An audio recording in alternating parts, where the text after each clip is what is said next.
Boa noite a todos. Hoje continuamos com o tema da evolução.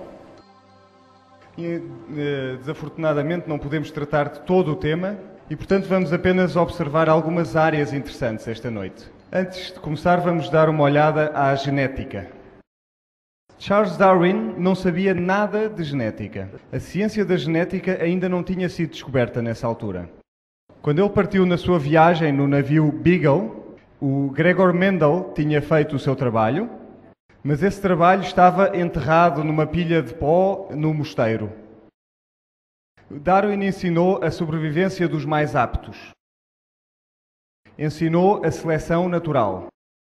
De acordo com esta teoria, há um conjunto de variedades na natureza e digamos que para a girafa é uma vantagem da seleção natural poder comer nas árvores mais altas, nos ramos mais altos. Portanto, quando havia falta de comida, essas girafas teriam uma vantagem sobre as outras. E, portanto, esta sobreviveria e as outras seriam extintas. Outro homem com o nome de Lamarck ensinou algo diferente. Ele ensinava que os animais lutavam para chegar cada vez mais alto. E se eles tentassem muito, os seus pescoços começavam a crescer. Essa teoria é chamada de Lamarckismo e é rejeitada pela ciência, até que há problemas. E nessa altura volta-se a reciclar esta teoria do Lamarckismo. Charles Darwin tinha um amigo. Este amigo era chamado o Bulldog de Darwin, Huxley, seu nome. E Huxley era, na verdade, aquele que participava nos debates. É este homem que fazia os debates com o bispo, um dos debates famosos, e que, na verdade, conseguia ganhar as pessoas para a causa da ciência. E ele, na verdade, não ganhava os debates pelos méritos da ciência, mas o bispo usava o sarcasmo, e era por isso que ele ganhava os debates. A ciência não ganhou, ou não ganhava, a atitude é que ganhava estes debates. Quando Darwin estava a viajar em torno da América do Sul, chegou à ilha de Galápagos, ao arquipélago de Galápagos, e lá viu este tipo de animais, corvos. Ele viu este tipo de corvos e todos eles tinham diferentes tamanhos e diferentes formatos, eram de espécies diferentes. E isso era um problema, porque no continente apenas as árvores canoras tinham este tipo de variedade, mas naquelas ilhas eram estes tipos de corvos que tinham tanta variedade. E, portanto, ele assumiu que todos estes corvos, estas espécies, tinham sido originadas num único par, num único casal. Na mentalidade da época, acreditava-se que Deus tinha criado espécies imutáveis, cada uma individualmente. E aqui havia um exemplo de óbvia mudança. E, portanto, Darwin concluiu, portanto, Deus não pode ter criado todas estas espécies. Ele, na verdade, foi um bocadinho longe demais. Podia ter simplesmente dito que Deus não criou espécies imutáveis, mas ele deu o passo de que Deus não criou. E, portanto, quando hoje olhamos para a ciência e perguntamos como é que a vida começou, assume-se que uns gases primitivos terão dado origem a moléculas que surgiram espontaneamente. E pode-se fazer este tipo de experiência, e se pusermos faíscas através desta atmosfera primitiva, encontramos moléculas orgânicas que se formam. Mas temos de ter uma atmosfera redutora. Significa que não pode haver oxigênio naquela atmosfera, porque senão qualquer molécula que se forma é imediatamente destruída. E, portanto, diz que a atmosfera primitiva era constituída por aqueles gases da linha de cima. Reparem que não há oxigênio aqui nesta lista. Existe hidrogênio, amónio, carbono, ou dióxido de carbono, metano, azoto e água. Enquanto a atmosfera atualmente tem oxigênio. Portanto, não funcionava se tivesse oxigênio e, portanto, tem de dizer que não havia oxigênio. Mas não é possível ter vida se não existir água. E aqui há um problema. Porque se temos raios cósmicos a bombardear a Terra e não existe oxigênio, então não temos uma camada de ozono também.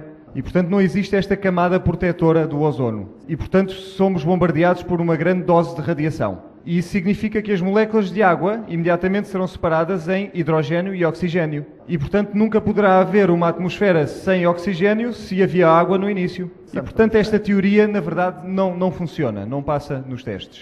E para qualquer tipo de molécula, sejam aminoácidos, os blocos base do ADN ou os açúcares, precisamos de todo o tipo de constituintes de base. Por exemplo, para os aminoácidos, precisamos de azoto. Se existir azoto, Não podemos ter os açúcares. Temos problemas porque não podemos ter as moléculas todas ao mesmo tempo em conjunto. E é preciso que as moléculas, além do mais, se liguem umas às outras neste tipo de formas. E é preciso também que estejam desidratadas, que sejam desidratadas. Mas não podem fazer isto porque elas não foram formadas em água para iniciar a conversa. E além disso, são precisas enzimas também, que não existiam. Portanto, é um problema cada vez maior que está aqui na nossa frente. A probabilidade de conseguir apenas uma simples molécula é cerca de 10 levantado à potência de 80. É mais ou menos a mesma probabilidade que uma bomba que exploda debaixo de um monte de madeira, de uma pilha de madeira, criar aquela casa. Há a explosão e aparece uma casa. Portanto, é altamente improvável. Quando olhamos para a molécula do ADN, aí o problema fica ainda maior. E Darwin não sabia absolutamente nada sobre esta molécula. Ele não sabia nada de genética. Estas moléculas têm de estar na sequência exatamente correta, assim como as palavras num livro têm de estar na sequência correta para fazer frases. Deixem-me ensinar-vos duas palavras. A palavra genotipo, todos os genes que estão no nosso corpo. A palavra fenotipo, que são apenas os genes que são expressos no nosso corpo. A seleção natural, na teoria da evolução, apenas consegue trabalhar com o fenotipo e não com o genotipo. Deixem-me dar-vos um exemplo simples.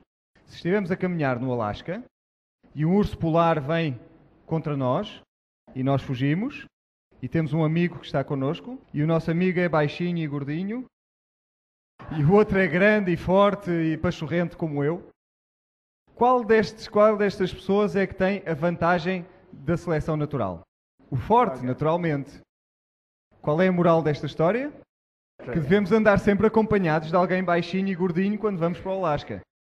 Portanto, o urso polar apenas se preocupa com o fenotipo.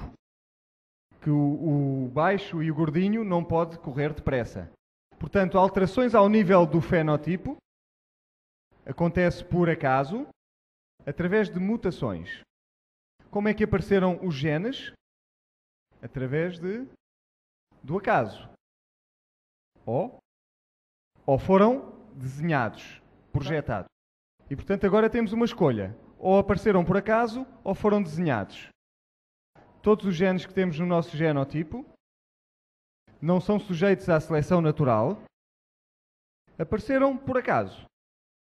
Quando os genes se exprimem, temos o fenotipo, e aí a seleção natural pode fazer o seu trabalho. É desta forma que funciona. Vamos simplificar. Eu tenho um livro de instruções, um manual de instruções, de como construir um avião. São apenas palavras organizadas numa sequência específica. Isso é o mesmo que o meu genotipo.